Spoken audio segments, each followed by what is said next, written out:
Alaska and whether Zelensky's statements on conceding land will have any impact. Let's head now, though, to North America, as US media reports that President Donald Trump is taking steps to use the military against Latin American drug cartels, following Washington's designation of several narcotics trafficking groups as terrorist organizations earlier this year. The US Embassy in Mexico said in a statement on Friday that both nations will use all available tools to protect their populations from drug trafficking groups. Let's listen to what Claudia Sheinbaum, the Mexican president, has had to say. Estados Unidos no va a venir a México con los militares. Cooperamos, colaboramos, pero no va a haber invasión. Eso está descartado, absolutamente descartado. Porque además de que lo hemos manifestado en todas las llamadas, de que no está permitido ni es parte de ningún acuerdo ni. In February, his administration designated 8 drug trafficking groups as terrorist organizations, 6 of those based in Mexico, 1 in Venezuela and 1 from El Salvador. 2 weeks ago, it added another Venezuelan gang, the Cartel of the Suns, accused of shipping hundreds of tons of narcotics into the United States over 2 decades. On Thursday, the US Justice Department doubled its bounty on Venezuelan President Nicolas Maduro to $50 million, alleging he leads the Cartel of Suns. Let's hear again what Claudia Sheinbaum has said on the matter. No hay ninguna, de parte de México, ninguna investigación que tenga que ver con eso. Si tiene alguna prueba que la muestren. Nosotros no tenemos ninguna prueba relacionada con ello.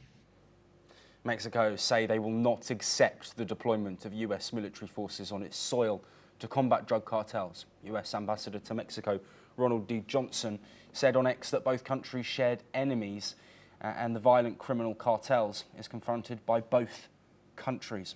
Well, we welcome back my colleague Thomas Porteous, anchor and correspondent, once again joining us live from the newsroom. Claudia Sheinbaum is saying this is not an option, Thomas. She says it is not going to happen. She said we collaborate, we coordinate, but US military personnel in Mexico is not an option. What more can you tell us about this complex situation surrounding drug cartels in Latin America? Well, Joshua, Donald Trump has picked an enemy during this presidency, and it's stemming towards a trend of both Mexican and Central and South American gangs. We've seen the villainization of the gangs like the Tren de Agua gang from Venezuela, and also El Salvadorian gangs in the US. We've obviously seen huge deportations, which, by the way, is what Donald Trump campaigned on. He campaigned to have the biggest deportation plan in the entire of American history. This can be seen as similar. Donald Trump has obviously designated a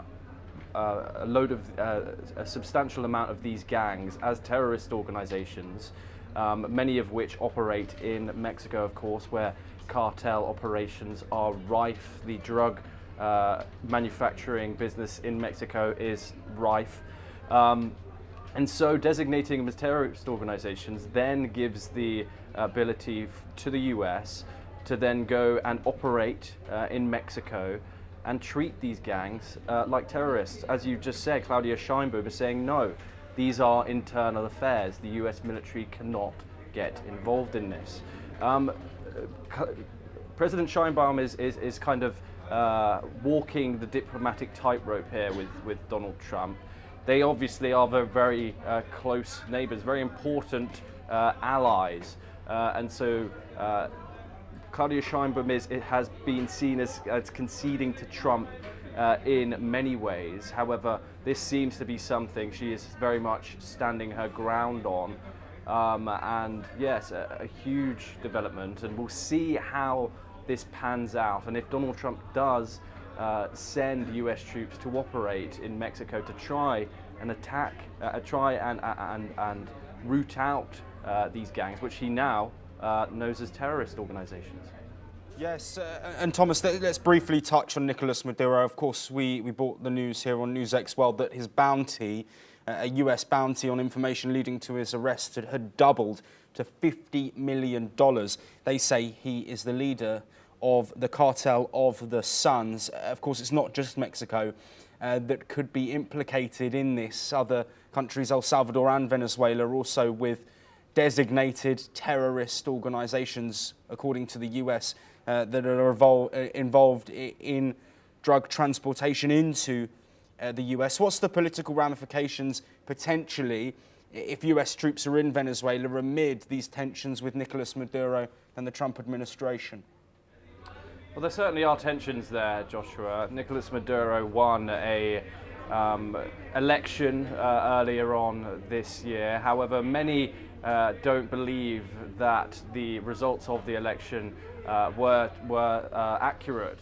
Many believe that his conservative rival did win the election. Joe Biden even invited him to the White House. And so this is continued rhetoric, as we've just discussed, of Donald Trump going after internal affairs in South American and Central American politics. As you said, Nicolas Maduro is seen as a threat to the United States by Donald Trump. A double bounty, a $50 million bounty for his arrest is pretty much unheard of.